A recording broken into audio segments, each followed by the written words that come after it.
All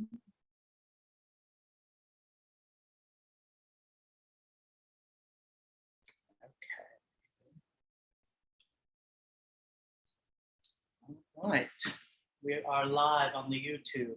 So welcome everyone to the launch of Coffee Shopping Murder Love by Carlos Allende. My name is Greg Newton. I am the co-founder with my partner Donnie Jokum of the Bureau of General Services Queer Division, which is the space you find yourself in right now. Kelly is our volunteer helping us out tonight. Yes, thank you. So the Bureau is a government agency for a government that does not yet exist. And this is the service that we provide. We hold this space for queer culture. So we have been around since 2012, and we've been here at the center since 2014. So we have regular bookstore hours in July and August. We're open Wednesdays through Saturdays from 1 to 7. And then we do events sometimes in the evening, sometimes during the day. It does slow down a bit in July and August, but we still have some things going on. And we also always have art exhibitions here. So right now we have a show by Katya Farin, an LA-based painter called Near Miss. So we are an all-volunteer organization. We do have a suggested donation of $10, but if money is tight and you would like to buy a book, you should hold on to your money to buy a book. But if you're able to throw something in here, we appreciate it. There's change in the bag, and I'll pass that around. I'm going to introduce our two authors, and then we're just going to jump right in and get started. So Carlos Allende is a media psychology scholar and a writer of fiction. He has written 2 previous novels, Cuadrillas y Contradanzas. Yes. Good, I did it. A historical melodrama set during the War of Reform in Mexico, and Love or the Witches of Windward Circle, a horror farce set in Venice, California. Based on his research on narrative persuasion and audience engagement, he developed the course The Psychology of Compelling Storytelling, which he teaches in the writers program at UCLA Extension. He lives in Santa Monica with his husband. You're clapping. Jonathan Vatner is the author of the Bridesmaids Union and Carnegie Hill. His fiction has earned praise from People, Town and Country, the New York Post, and the Los Angeles Review of Books. He is the managing editor of Hue, the magazine of the Fashion Institute of Technology, and teaches fiction writing at New York University and the Hudson Valley Writers Center. So please welcome them both.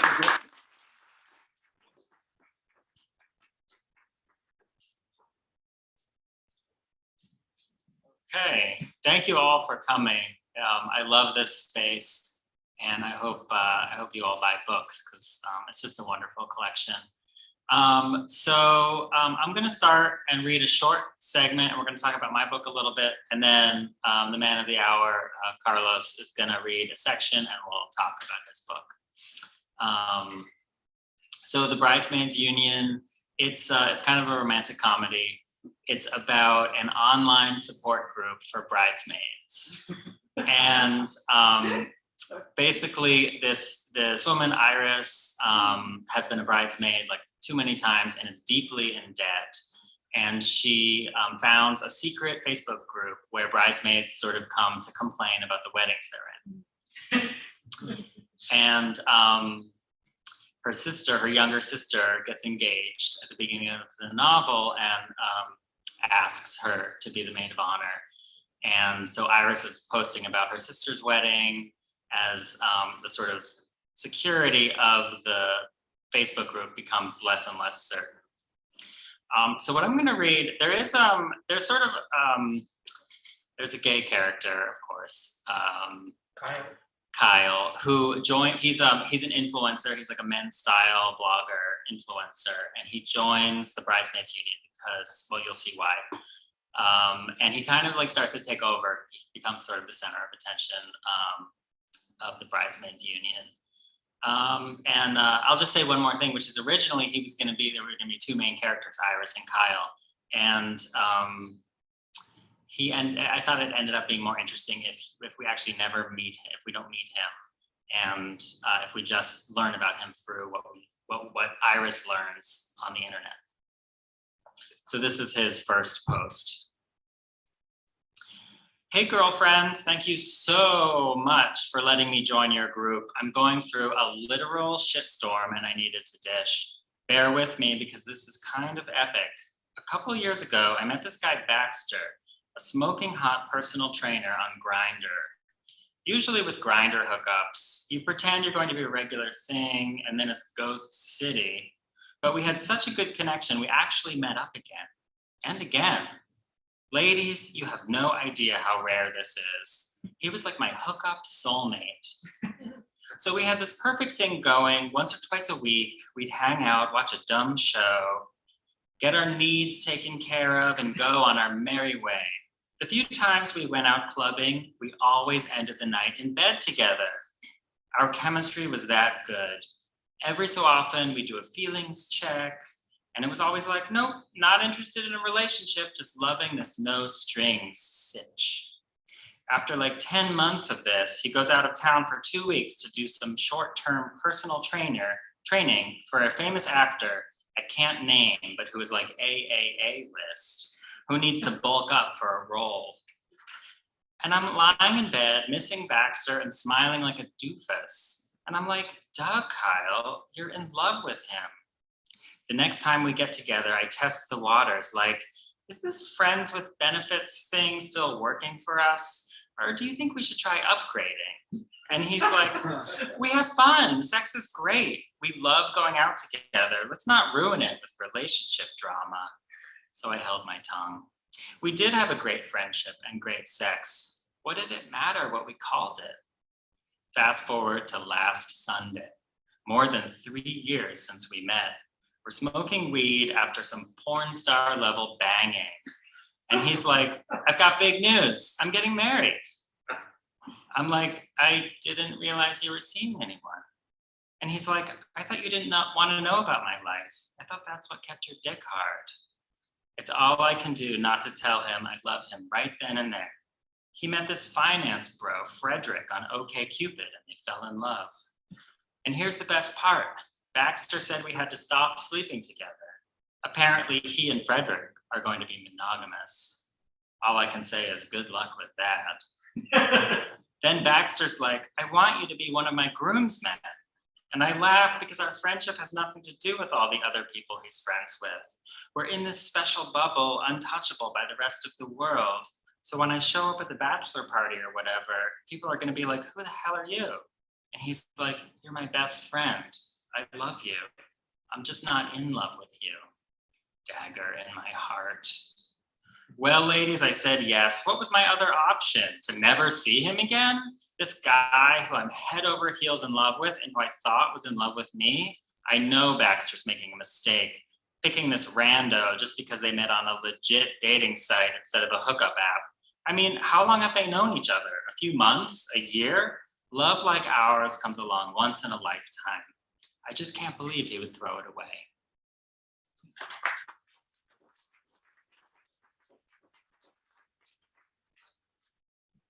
Well, I'm Carlos. Thank you for coming. And I'm going to ask Jonathan some questions about his book.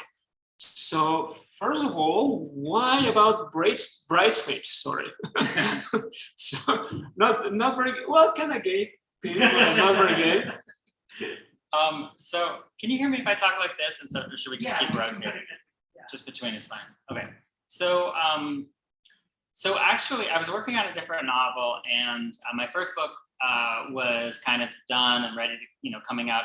It was 2018, and the first book was coming out in 2019. And my editors came up to me and said, like, we would like you to write about this.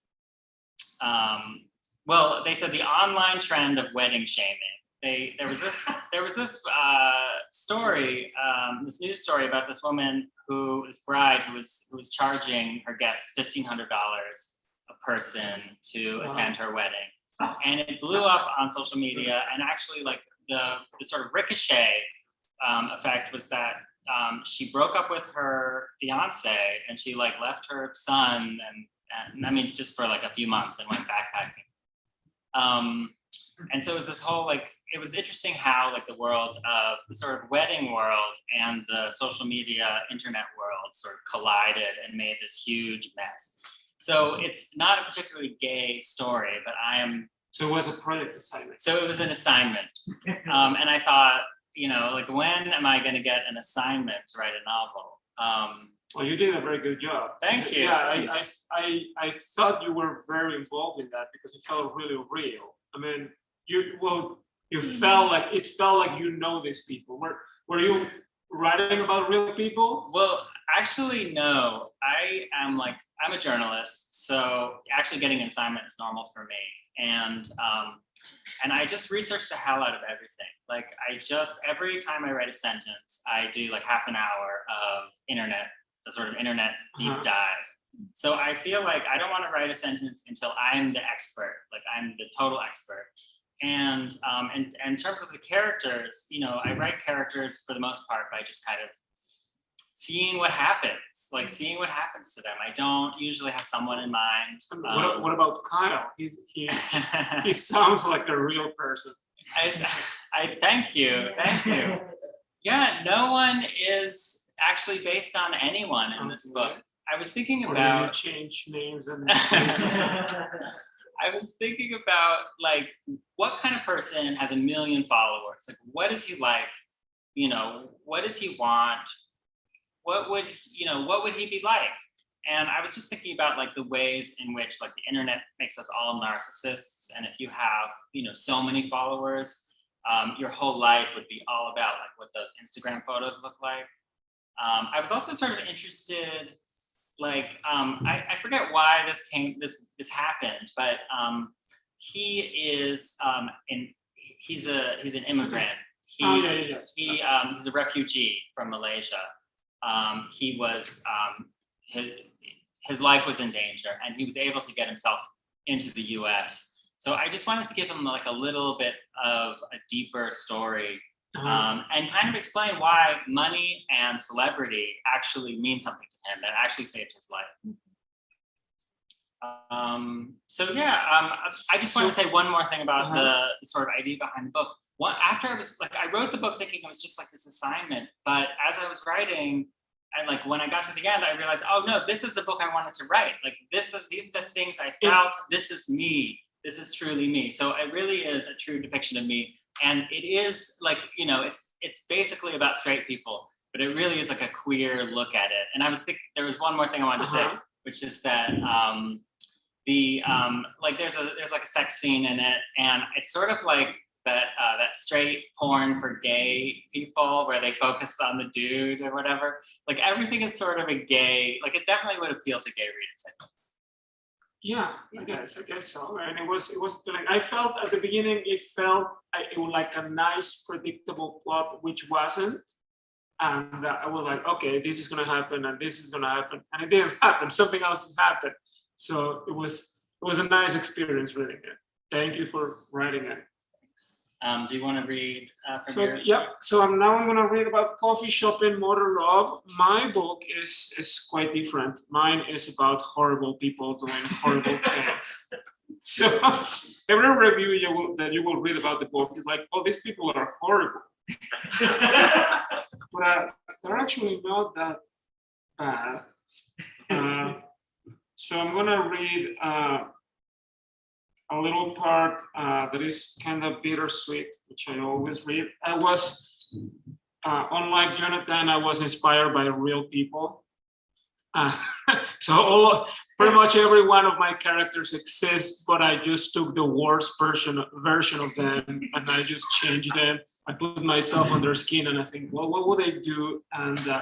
And this character that I'm going to read about, his name is Charlie. He's from Leitchfield, Kentucky, but the real Charlie is from Nashville, Tennessee. I cannot really make a Southern accent. I'm going to try my best. But, my accent is Mexican, but it's going to be good anyhow. Okay. So this is me trying a Southern accent. One time, Tommy caught me looking at him, and I smiled. I couldn't help it. I wanted Tommy to invite me to his fabulous plantation-style house for a sleepover. You can't reply with anger when someone smiles at you, can you? Well, Tommy did. He and his friends chased me through the schoolyard, and when they caught me, they threw me headfirst into a garbage bin. Why did you do it? The principal, Miss Siebold, asked him. Because he's so faggy. I know he's faggy, but that's no excuse. Oh, Miss Siebold, I know I was faggy. I still am, and I will always be, I'm afraid. I used to butch up my walk, pretending I held big pomelos under my arms as I walked down the streets of Leitchfield, Kentucky, when I was a teenager. But ever since I moved to California, I just flutter around fabulously faggy indeed, throwing kisses and benedictions in every direction. Now I can laugh at your improper use of offensive words, Miss Siebold. But back then, being called a fag by a teacher hurt as much as being thrown headfirst into the garbage bin had before, maybe more. You don't tell a 9-year-old boy that he's faggy.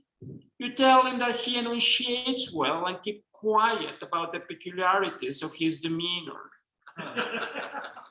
Tommy got suspended for 3 days, and the school counselor had a talk with my parents. He suggested conversion therapy. My father proposed that I join the Boy Scouts. He thought that that might be enough to repress my effeminate mannerisms. I thought that that would be a fantastic idea and did a series of pirouettes to celebrate it. I love the shorts, the cap, and the badges. And when I learned that the Boy Scouts uniform included a sewing kit, I almost fainted. We're going to do embroidery? I asked, like the sisters in Little Women. I felt incredibly disappointed when I found out that the regular sewing kit, the one that most Cub Scouts carried, had only threads in 4 colors: black, gray, military green, and white. Imagine trying to embroider a strawberry shortcake or a My Little Pony with only those 4 colors. You need blue, you need purple. The sewing kit was but an emergency kit meant not for doing embroidery, but for mending rips and sewing buttons. The meetings weren't that fabulous either. Au contraire, I got beaten, bashed, and insulted every time by those little barbarians. I got knocked unconscious playing tag. Playing tag, can you believe it? Now, the pack leader, Aquila, was this 20-something black Irish guy with a permanent stubble whom I found rather intriguing. I couldn't keep my eyes off the tuft of hair poking about above his collar. It was as if Tommy had killed me and I had been sent straight to faggy heaven. Aquila liked me too. Or at least he felt sorry for me. I couldn't tell. Are you okay, buddy? He used to say, extending a hand to help me stand up after one of the boys had tripped me.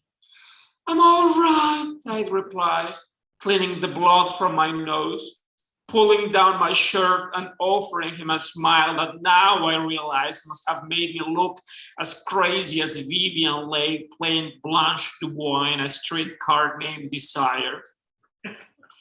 A year or so ago, Tommy came up on my Facebook feed as a suggested friend. He no longer goes by Tommy, of course, but by Thomas. He graduated from Brown University. He's married and has 2 girls. His forehead became more prominent, and he has a bit of a dad bod, but that only makes him more attractive. I was so in love with him, despite everything. Tommy was everything I would never be: wealthy, handsome, athletic, and manly. He's shirtless on his profile picture. He's on a boat carrying a big mahi-mahi he has just caught. Seeing him laugh in that picture reminded me of that other time he caught me, dropped me to the floor, and while his friends held my legs and arms, he sat on my chest and forced me to open my mouth with his fingers. Is he fixing to kiss me? I remember, I thought. I closed my eyes, only half horrified. When I opened them again, I saw a thick yellowish phlegm coming down. Life's so weird. One can exchange all sorts of bodily fluids the number of times I've eaten ass. But that one time Tommy forced me to eat his phlegm, I cried in my bed for an entire weekend. I'm sure that when Tommy remembers it, he feels guilty. He and his friends must giggle with embarrassment when they meet for a beer and loser Charlie comes up in their conversation. We were so mean to that poor bastard, they probably say, then finish their drinks and hop in their Lexi or their Beamers or whatever expensive vehicle they drive now and go home to their wives, watch TV on their 60-inch flat screens and hope their kids don't grow up to be as awful as they were. I know they feel guilty because one of Tommy's friends apologized once via Twitter, so my 42 followers could learn what a loser I used to be in elementary school, and his 350,000 followers could see what a big man he had become. He received a lot of praise. I know because they included me in every reply. I tweeted something along the line of thank you, it means a lot to me. Hashtag it gets better. Way to go, Joe, one of his followers replied. So proud of you, Joe, another did. You're a big man, Joe, with a big heart and deserve the best, tweeted another.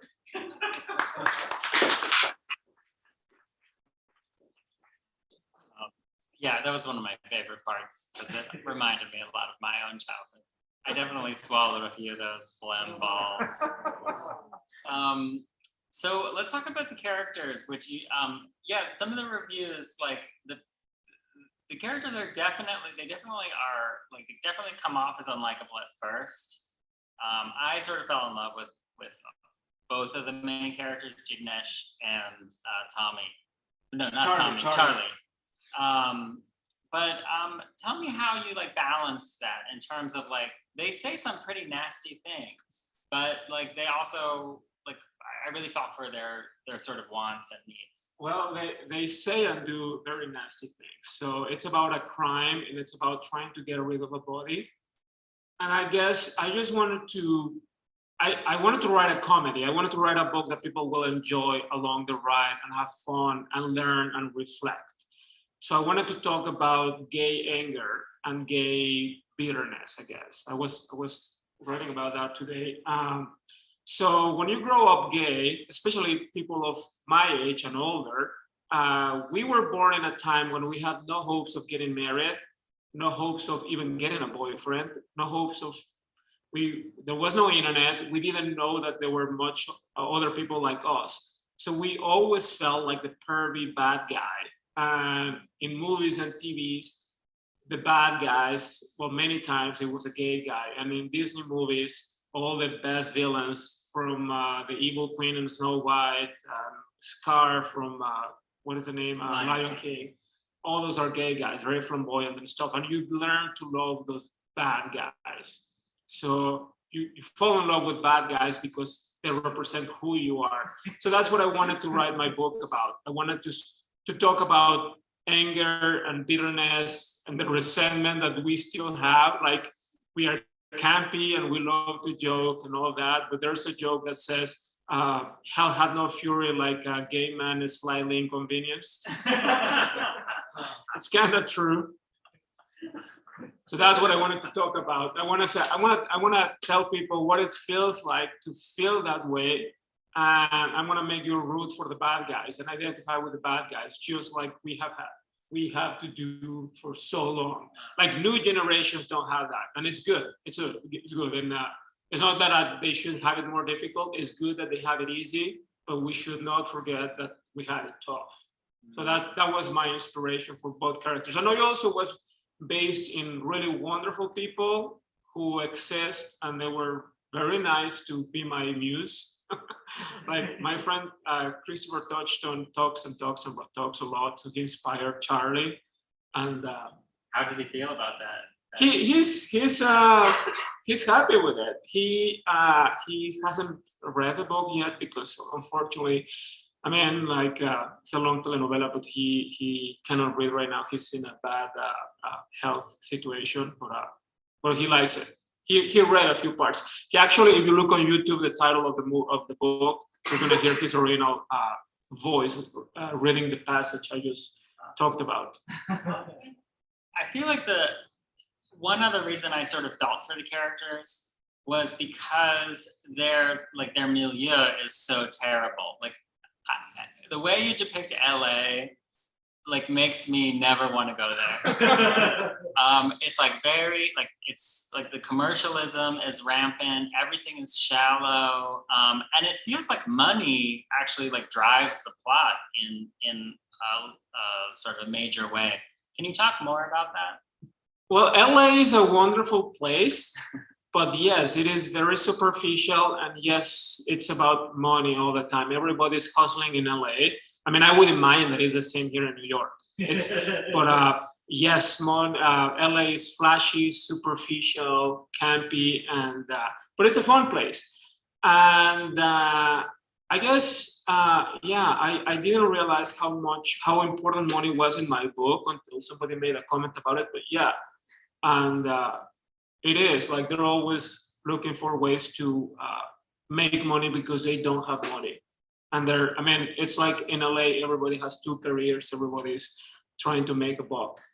And so I was inspired by LA, but I love LA. It's a wonderful place. And going back to the characters, how did you balance the sort of the unlikable traits with like something that was more endearing or would make us really want to root for them? Like did you worry about how they would come across? No, and this is actually the thing that I teach, and I did my PhD dissertation on that, so I know how it works, and it's all about compassion. And so my dissertation was on why do we enjoy sad movies sad stories when sad stories make us sad. Nobody wants to be sad. Yes, they make you sad, but they also make you feel compassion, and compassion attracts you to the people you want to help. Your attention increases. You want to devour story when you feel compassion for the characters. So the more you can perceive other people's suffering, the more you will be attracted to that person. And that's one thing that I make evident all the time. Like my characters do horrible things, but they're in pain, they're suffering. You can feel their distress. You know how bad it is for them. It's very obvious in the first chapter, the crime happens. After the crime happens, the murderer is desperate. And I wanted to portray that desperation. How would I feel? How would a normal person feel after you kill somebody and have to get rid of the body? Like sometimes we're watching a CSI or like, what would I do if I killed someone and I had to get rid of the body? And I wanted to portray all that pain. If that pain is evident and clear to the reader, they will be engaged. It's all about, it's not only a human tendency to feel compassion for others and be attracted. Is a mammal thing. All mammals do that. All dogs and bears and all that. Yeah. So it is not too difficult. The only thing you have to do is be super clear on how you show the pain of others. I definitely felt compassion for them. The other thing was that I couldn't put it down. Like, I know that's a cliche, but like, I felt like I was in the hands of a master in terms of keeping the tension up. Every time something almost got solved, you made it worse. How did you do that? And were you like, were you aware that you were like pulling my puppet strings? Well, yeah, actually, I wanted to do that. It was in purpose. So one advice that I would give to any writer is like, if you love your characters, you gotta make their lives miserable. And don't worry about how you're gonna solve the problem. Just make the problem now and figure it out later. So that was my formula. It's gonna be worse and worse and worse and worse and worse, and you'll figure out how to solve it later. But just and the more pain you cause to your characters, the more that the readers will like it. Yeah, it does. It really does just keep getting worse. And like, it was really a fun ride. How did you come up with the title? The title. So really, I just wanted to write something creepy, campy about crime and stuff. So I didn't know what to write, and I recycled an exercise that I had done in a workshop group, where the subject was, I think, office life. So I had written about an office manager breaking the coffee pot to force an intern go and buy coffees to everyone, just to be. So I do like my characters evil, I guess. And I mean, one of my favorite writers is Balzac, and he writes about horrible people, and it's just wonderful. So I recycled that and I put that scene in the book. So the first chapter was coffee, and the second chapter was Charlie buying clothes to meet Jignesh, who was shopping. So the first two chapters were coffee shopping, and then I knew there was going to be a motor, so I put motor, and then there was love. Originally, I called it coffee shopping, love, motor, then it didn't sound right, so I changed the names. But yeah, that was the title of the first few chapters. On later revisions, I realized I didn't need the first 4 chapters, so I just cut them off straight to the chase and reduce them to a 1 paragraph. You gotta do that when you're writing. You gotta be ready to kill your darlings. Yeah, it really does. You get right into it. There is no waiting. Like, it's bam, there's a murder. It could have been called like Murder Coffee. Murder. Let's see. Just want to make sure I ask all the questions I wanted to know. What about the comedy aspect? I was laughing throughout. Like, how do you do comedy so well? Well, I gotta say that's natural for me, but we in Mexico have different sense of humor from here. So American culture is all about the winner, the hero, that we can do better and stuff. Mexican humor is the total opposite. Like, we're the losers, we're the worst, we're never gonna make it, we're poor. And I grew up reading a comic book which is called La Familia Bourron, the Bourron family. And it's a family that lives the very poor. And the wife actually used to be rich, but she married a poor guy. And she's always doing schemes trying to get out of poverty, but they're all failed because the husband is too honest and he doesn't want to cheat other people. And then you have heard of El Chavo del Ocho, maybe, or it's super, super famous in Hispanic countries. And it's the same, a very poor neighborhood. And so it's a different sense of humor where we make fun of tragedy. I mean, Dia de Muertos is about death and all that. So I guess it comes natural to me. And when you're gay, you use humor to cope with pain and stuff.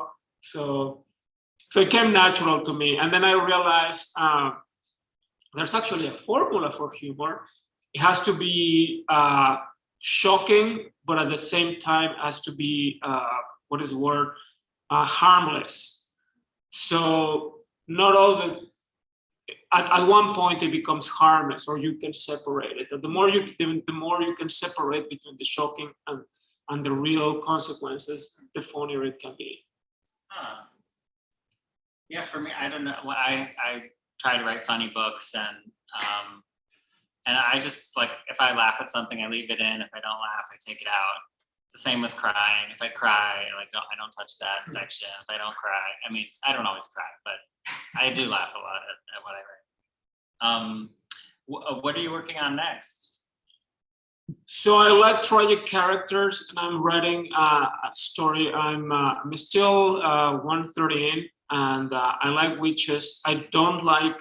It's funny because I don't like YA, and I don't like speculative fiction. But I'm writing YA speculative fiction, and but it's for adults who love to read YA, and it's about a transgender kid that is working for a witch and trying to find out. So he works for a witch because he wants to get revenge of all the bullies, but the witch herself is a bully to him, but she's just so charming and nice, and she's the opposite of all. She takes advantage of him, but at the same time she calls him my sweetie, my darling love, and so he likes working for her. And she used to be an actress, and she has all these dresses, and she has a fabulous house. So he's happy being the servant.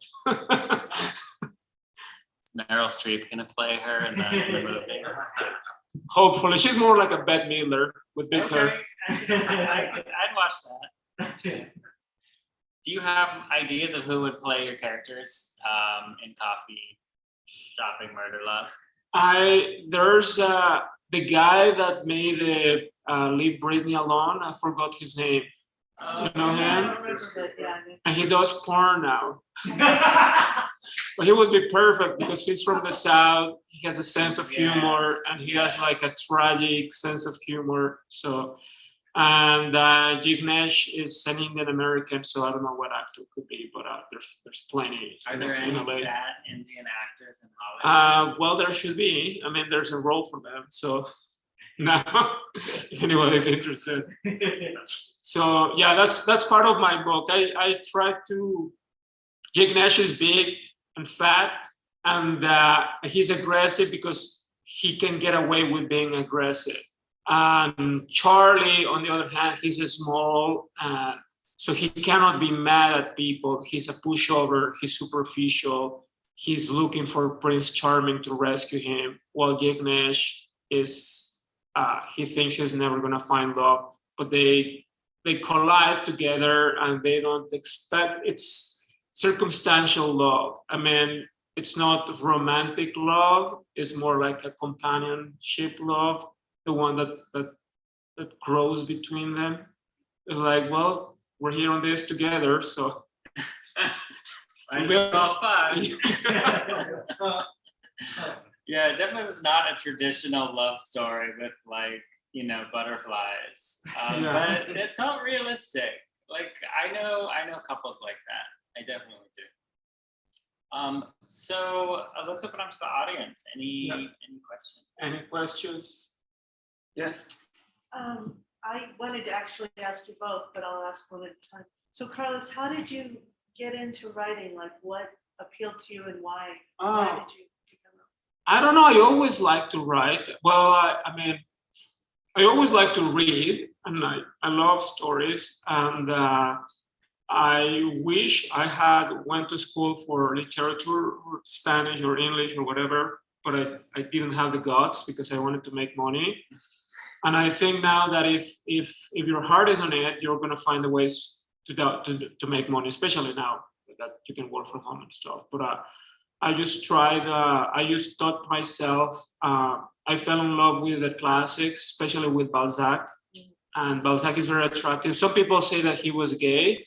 And I think he probably was. He has a wonderful novel called Cousin Pons about a gay couple that it's horrible people trying to get their money.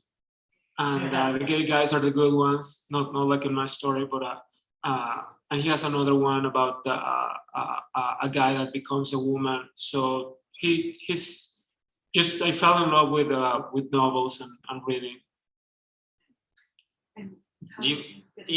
I also grew up loving reading, loving to write. I was pre-med in college. My parents are doctors, my brothers are doctors. It was kind of the preordained situation. And I knew I didn't want to be a doctor, but I didn't really know what I was gonna do. But when I was stuck at school over one winter break, and I just wrote. I started writing about myself, and I wrote it was like a book. I wrote like 200 pages. Not publishable, but it was such a great feeling to write something of that length, and to really try to it was a memoir. It was, to really try to understand myself in that way. And I realized then, this is what I want to be doing. Now, I didn't. I went back to grad school 10 years later to get an MFA, and so it's been a long process. But I've known, basically since college, that this is what I wanted to do. I just have one more question. Hugh, I actually went to FIT. Oh, and I'm a fan of. What did you you like study? Accessories and jewelry. Cool. And so to learn that you're the editor of Hugh, it's wonderful. I wanted to ask you, how did you get involved? And did you start Hugh or? No. My colleagues started it. Oh, the question, I don't know if online they can hear, but the question was about the magazine I work for, Hugh, the Fashion Institute of Technology magazine. I started there the week I graduated from Sarah Lawrence for my master's degree. And the guy who hired me is also a fiction writer. And so it was kind of this perfect place where I could, work on this interesting publication and then have time to write the novels. Oh, wonderful. Yeah. Anyone else? Carlos, will you tell us about the cover of your book? What is that? The cover, yeah. So this is what it looks like. A toaster is actually a freezer, and the title, you can see it, and it was designed by Vivian Rowe. She's an illustrator in LA. I really liked it. I mean, they didn't ask me much. I mean, they asked me, "Do you like it?" I said, "Yeah, but I would change this and that." Like, no, it is what it is. And so this is a freezer, which plays a big role in the book. I mean, this is because you need a freezer to hide the bodies. Natural. Yeah, I'm going to be careful around Carlos from now on, because he really knows a lot about covering up after a murder. So did you self edit, or do you work with an editor, or how do you find? You said that you mentioned the first 4 chapters were cut. No, I did it myself. For my first book, I worked with an editor, and before the book was accepted by anyone, so I hired an editor because somebody recommended it, and it was good exercise. But I realized by the time I was working on this, I had learned enough, and I just edited it myself. And you just have to be the worst editor possible for yourself, and cut. And I mean, my English is not my mother language, so Grammarly is wonderful, and it's worth every penny. And I just asked questions to Terry, how do you say this and that? And he helped me. He checked the first draft. And then Red Hand, the publisher, just got it and returned it to me with a few corrections. And that's it. So no, I didn't. But and how did you find the publisher? I actually, that was part of the process of, when I was writing the book, I got a lot of rejections because I caught the first, that's, After sending the book to a few agents and presses, I decided to cut the first 4 chapters and change it. And then the first chapter was murder, and nobody was taking it. And then I realized, okay, it's because Jignesh comes across as a horrible person too early on. So that's when I realized, okay, I need a prologue where I make you feel sorry for someone else first. So you have someone to root for. The moment I wrote the prologue, I sent it to Red Hand Press. They had a contest and they took it. Wow. So yeah, one time, after many changes, one thing that I advise to people writing is every time you get a rejection, keep trying, but also keep correcting and changing and see what you may have done wrong.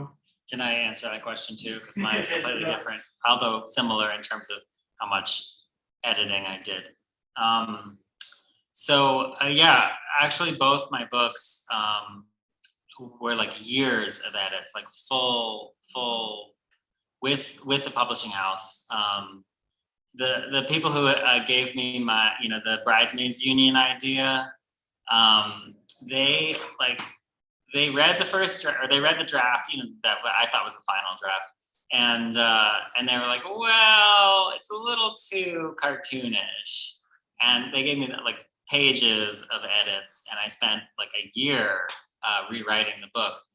And in the meantime, COVID happened, and all of them were laid off. So I was sent to I was given a new editor at St. Martin's, and I sent her what I had been working for another year on, and she was like, well, here are your edits. And it was another like couple pages of edits. And like, there's always a point where it's like, is this still what I want to be doing? And like, so I just have to kind of keep asking myself, like, yes, I'm still like following the vision I have. This is just shaping it in a slightly different way. So I spent another year working on those. And after one quick extra round, it was done. But I'm like, I edit more than any other published author I know. Maybe it's because I'm not good at writing first drafts. Well, you have to please. I mean, yeah, I didn't have to please the publisher. Just it was a contest, so once I won, they wouldn't change anything. They couldn't change anything. That's good. Yeah, I had to please like 3 different people at first, and then one more. But the truth is, like, as an author, you always have autonomy. You always get to have the final say. No one will cut a word without your approval. So yeah, that's the upside of it. Other questions over there? I hope I did a good job selling the book, because it's a funny book. It's a funny book. It's about horrible people, yes, but it's funny. Terry read it twice. And I just got a wonderful review yesterday and another one this morning at the Coachella review. Awesome. And well, thank you very much for coming then. It's been a Thank you pleasure. both. It's Yeah. wonderful to meet you.